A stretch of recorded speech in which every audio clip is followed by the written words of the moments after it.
ज्ञान RV YouTube channel में आप सभी का स्वागत है।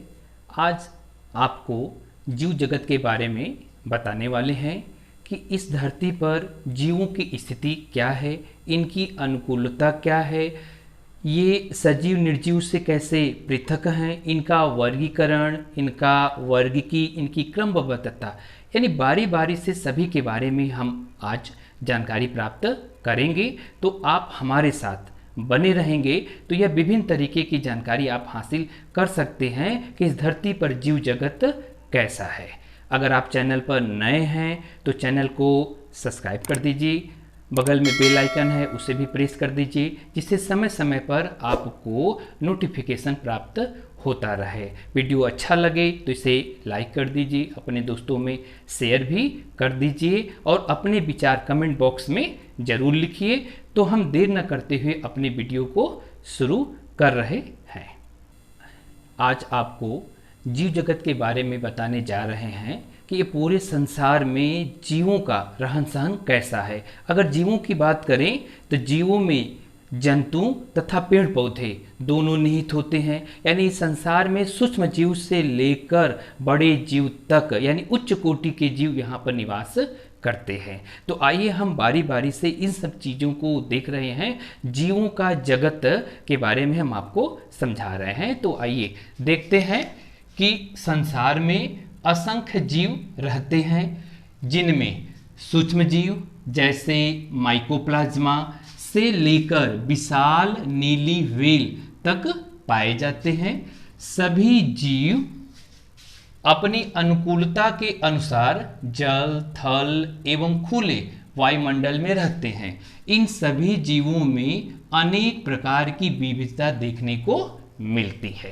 तो आपने अभी देखा कि इस धरती पर तमाम ऐसे जीव हैं, चाहे वो अति सूक्ष्म है, अति सूक्ष्म की बात करें तो माइकोप्लाज्मा से लेकर नीली व्हेल तक सभी इस धरती पर निवास करते हैं, अपने अनुकूलन के अनुसार यहाँ पर रहते हैं और रहने के अनुसार हमारे ही संसार में तमाम तरह की विविधता पाई जाती है। तो जब इस धरती पर जीव हैं तो वो सजीव के रूप में है, जब सजीव के रूप में है तो निर्जीव भी यहाँ पर विद्यमान है। तो हम कह सकते हैं कि जीवों की जो स्थिति होती है वह दो रूपों में मिलती है, एक सजीव की स्थिति में है और दूसरा निर्जीव की स्थिति में है। तो आइए कुछ हम सजीवों के बारे में जानते हैं कि सजीव जगत क्या कहलाता है। तो आइए सजीव के पहले बारे में बता दें आपको कि जीव जगत में सजीव एवं निर्जीव दोनों प्रकार की वस्तुएं उपस्थित है।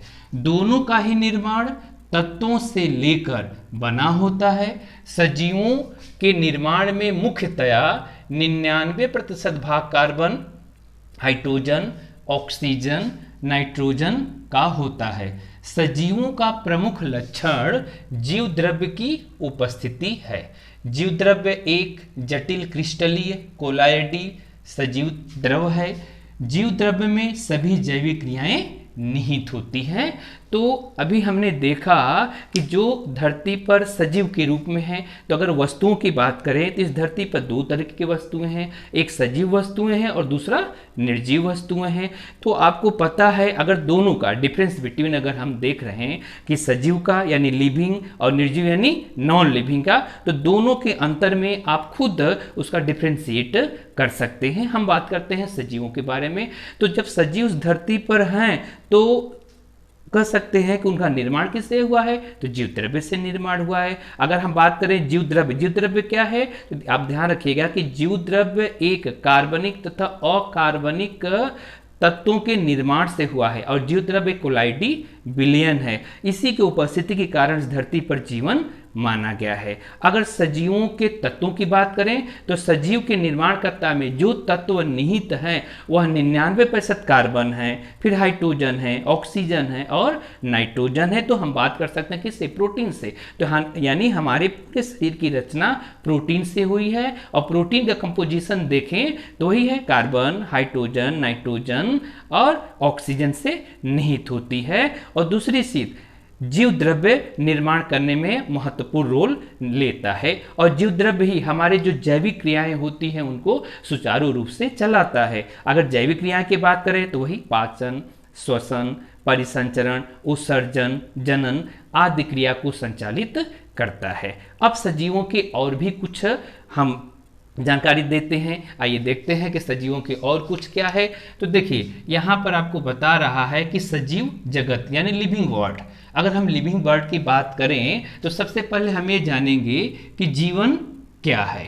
तो देखिए जीवन की कोई सुनिश्चित परिभाषा नहीं दी जा सकती, यह अमूर्त है, यानी कह सकते हैं यह अमूर्त है। हम केवल यह कह सकते हैं कि संगठित पदार्थ यानी जीव द्रव्य की जैविक दशा ही जीवन है, या जीवन वह शब्द है जो सजीवों का निर्माण यानी सजीवों को निर्जीवों से पृथक करती है। सजीव वे वस्तुएं जो वृद्धि, विकास, प्रतिक्रिया तथा जीवन के दूसरे लक्षण प्रदर्शित करते हैं, हम उन्हें सजीव कहते हैं। तो हम बात करते हैं सजीव जगत की। तो सजीव जगत की बात में आपको पता है कि जीवन की अगर परिभाषा बताई जाए कि व्हाट इज ए लाइफ क्या है, तो व्हाट इज ए लाइफ के बारे में अगर हम परिभाषित करें तो इसका कोई भी परिभाषा नहीं बन पाती। क्यों? क्योंकि लाइफ जो होती है एक अमूर्त है। अमूर्त यानी ये वास्तविकता इसका नहीं है। जब इसकी कोई वास्तविकता है नहीं तो हम उसको परिभाषित नहीं कर सकते। दूसरा बात यह है कि सजीव का जो निर्माण होता है वो निर्जीवों से होता है। तो अगर हम निर्जीव और सजीव के बीच में अंतर देखें तो अंतर को भी जो हम लोग निकाल सकते हैं। तो अभी तक हमने सजीव जगत के बारे में देखा। अब सजीव जब इस पृथ्वी पर हैं तो उनमें विभिन्न लक्षण कौन कौन से हो सकते हैं। तो आइए हम उनके विभिन्न लक्षणों के बारे में जानें कि उनके विभिन्न लक्षण कौन कौन से हैं जिन्हें हम सजीव कह सकते हैं। देखिए सजीवों के मुख्य लक्षण हैं। अब सजीवों के लक्षण में देखेंगे तो आप पाएंगे कि किस आधार पर इन्हें निर्जीवों से पृथक किया जाता है। तो देखिए सजीवों या जीवों को निम्नलिखित लक्षणों के आधार पर निर्जीवों से पृथक किया जा सकता है, यानी यह कुछ आधार है, इस आधार पर सजीवों को निर्जीव से पृथक किया जा सकता है। तो पहला है वृद्धि, यानी सजीव में वृद्धि होती है तो निर्जीव में तो नहीं होती, यानी सजीव में वृद्धि है। सजीव जनन करते हैं, सजीव में उपापचय की क्रिया होती है, सजीवों में संवेदनशीलता एवं अनुकूलनशीलता होती है। उसके बाद सजीवों में कोशिकीय संगठन है, उनका आकृति और आकार है और उनमें कुछ जैविक प्रक्रियाएं होती हैं। तो कुछ जैविक प्रक्रिया कौन कौन सी? पोषण, श्वसन, उत्सर्जन, गमन आदि के आधार पर हम इन्हें क्या करते हैं? निर्जीवों से अलग कर सकते हैं।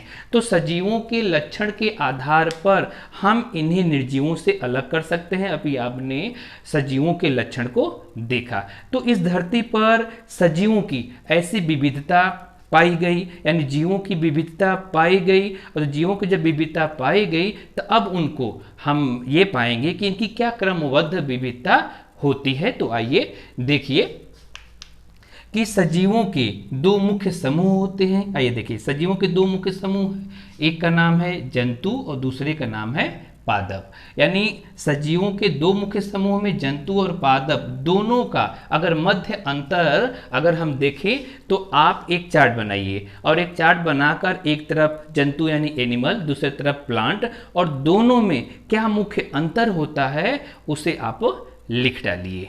आइए अब हम आपको बता रहे हैं कि जंतुओं और पादपों में अंतर लक्षणों के आधार पर किया जा सकता है, यानी जंतुओं और पौधों में लक्षणों के आधार पर उनके अंतर आप कर सकते हैं।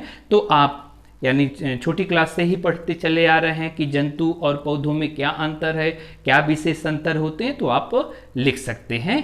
अब हम जंतु और पौधों की विविधता, यानी इस धरती पर मुख्य रूप से जंतु और पौधे ही विद्यमान हैं, तो उनकी क्या विविधता है, उन विविधता के बारे में अब हम जानते हैं। तो आइए हम बता रहे होते हैं कि जो सजीव हैं, सजीव का मतलब कह सकते हैं जीव जंतु पेड़ पौधे, तो सजीवों में विविधता की संकल्पना क्या है, यानी सजीवों में जो विविधता है उनकी संकल्पना क्या हो सकती है।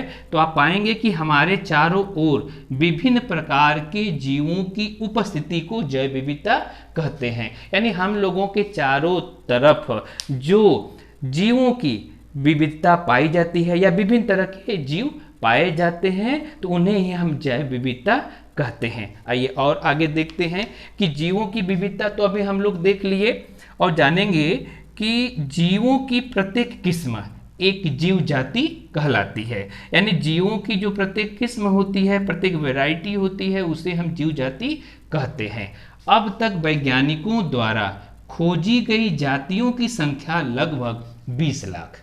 यानी अब तक वैज्ञानिकों द्वारा खोजी गई जातियों की संख्या कितनी है? तो 20 लाख खोजी जा चुकी है और अनेक जातियां अभी तक ज्ञात नहीं है।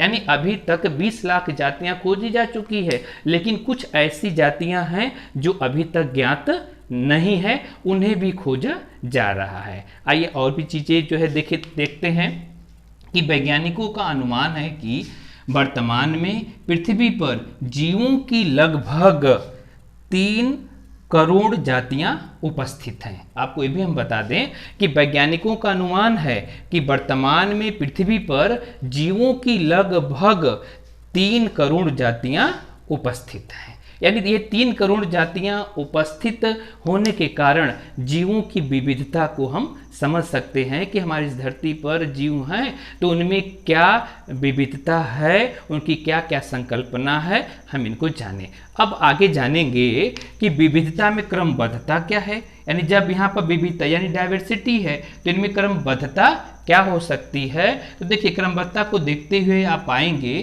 कि जीवों में इतनी विविधता होते हुए भी संपूर्ण जीव जगत को एक क्रमबद्ध व व्यवस्थित रूप देने हेतु पारस्परिक समानताओं तथा असमानताओं के आधार पर तुलनात्मक विभाजन की सहायता से छोटे व बड़े समूहों तथा वर्गों में विभक्त किया गया। तो हम आपको बता रहे हैं कि विविधता में क्रमबद्धता क्या है। तो पता है ना कि इस धरती पर विभिन्न तरीके के जीव जब पाए गए यानी उनमें विविधता हो गई, तो अब विविधता की क्रमबद्धता क्या है। तो क्रमबद्धता कैसे करेंगे, यानी जीवों का छोटे से यानी निम्न जीव से लेकर उच्च जीव की कैटेगरी बनाएंगे और उस कैटेगरी में कौन से जीव कैसा व्यवहार रखते हैं तो उनकी हम जो होते क्रमबद्धता बनाएंगे। जब यहाँ पर क्रमबद्धता बन जाती है तब फिर हम क्या करते हैं, उनका वर्गीकरण करते हैं, यानी उसे हम वर्गीकरण के रूप में जानते हैं। क्यों? क्योंकि विज्ञान में हमें यही सिखाता है कि किसी भी जीव को क्रमबद्ध अध्ययन करना है, न कि कभी इधर कभी उधर नहीं। हमें जीवों का यानी जीवों के विषय में क्रमबद्ध तरीके से उनको ज्ञान अर्जित करना है। तो आइए हम और भी चीज़ें आपको बता रहे होते हैं कि वर्गीकी एवं वर्गीकरण विज्ञान किसे कहा जाता है। तो आप पाएंगे कि वर्गीकी और वर्गीकरण के विज्ञान को देखेंगे तो देख रहे हैं कि संरचनात्मक, क्रियात्मक तथा जैव रासायनिक समानताओं के आधार पर जीव जातियों के वर्गीकरण के अध्ययन की शाखा को वर्गीकी कहते हैं। एक बार फिर हम आपको बता देते हैं कि संरचनात्मक, क्रियात्मक तथा जैव रासायनिक समानताओं के आधार पर जीव जातियों के वर्गीकरण के अध्ययन की शाखा को यानी हम क्या कहेंगे, टेक्सोनॉमी कहा जाता है। अब ध्यान रखिएगा, संरचनात्मक मतलब उसका स्ट्रक्चर, क्रियात्मक यानी उसकी फंक्शनल और उसकी जो है बायोकेमिकल जो समानता होती है उसके आधार पर जीव जातियों के क्या करेंगे, वर्गीकरण करेंगे और वर्गीकरण करके जिस शाखा के अंतर्गत उनका अध्ययन करेंगे उन्हें क्या नाम देंगे, वर्गीकी उनका नाम देंगे। अब वर्गीकी शब्द आइए देखिए, वर्गीकी शब्द सर्वप्रथम डी कंडोले ने दिया था। यानी वर्गीकी शब्द सर्वप्रथम जिस वैज्ञानिक ने दिया था उनका नाम था डी कंडोले ने दिया था। आगे और देखते हैं कि सभी जीव जातियों को यानी सभी जीव जातियों को विशेष नाम देना तथा जीव जगत में उनका स्थान सुनिश्चित करना वर्गीकरण विज्ञान के अंतर्गत आता है। अब पता है, अगर पूछ दिया जाए कि वर्गीकरण विज्ञान किसे कहते हैं तो वर्गीकरण विज्ञान किसे कहेंगे, यानी वर्गीकरण विज्ञान वे कहेंगे कि जिसमें जीव जंतुओं को उचित स्थान देना, उनकी वर्गीकरण स्थिति को बताना आदि वर्गीकरण विज्ञान के अंतर्गत आता है। तो आइए और भी चीज़ें हम लोग जानते हैं कि सिस्टमेटिक्स, देखिए सिस्टमेटिक्स ये याद रखना है बिल्कुल। सिस्टमेटिक शब्द लैटिन शब्द सिस्टेमा से ली गई है। आपको बता दें कि सिस्टेमा नेचुरी यह कार्लवान लिनियस की पुस्तक का नाम है। तो सिस्टेमेटिक जो होता है सिस्टेमा से ली गई है। तो ध्यान रखिएगा कि द्विनाम पद्धति के जन्मदाता कार्लवान लिनियस, सिस्टेमा नेचुरी पुस्तक के लेखक कार्लवान लिनियस। तो बात यही बता रहा है कि सिस्टेमिक शब्द लैटिन शब्द सिस्टेमा से लिया गया है, जिसका अर्थ है, अर्थ क्या है, जीवों की नियमित व्यवस्था, यानी जिसका अर्थ है जीवों की नियमित व्यवस्था। और आगे हम बात करते हैं तो वर्गीकी तथा वर्गीकरण विज्ञान शब्दों का प्रयोग पर्यायवाची के रूप में किया जाता है। यानी हम आपको ये भी बता दें कि वर्गीकी तथा वर्गीकरण वैज्ञानिक इसे पर्यायवाची या लोग इसे पर्यायवाची के रूप में लेते हैं, लेकिन वर्गीकी और वर्गीकरण दोनों अलग अलग रूप में अध्ययन किया जाता है। तो आप देख सकते हैं कि वर्गीकी तथा वर्गीकरण विज्ञान शब्दों का प्रयोग पर्यायवाची के रूप में किया जाता है, परंतु वास्तव में दोनों के अध्ययन क्षेत्र अलग अलग हैं। यानी आपको यहाँ पर हम बता दें कि वर्गीकी और वर्गीकरण हम पर्यायवाची के शब्द में तो प्रयोग कर सकते हैं, लेकिन दोनों का अध्ययन क्षेत्र क्या है, अलग अलग है।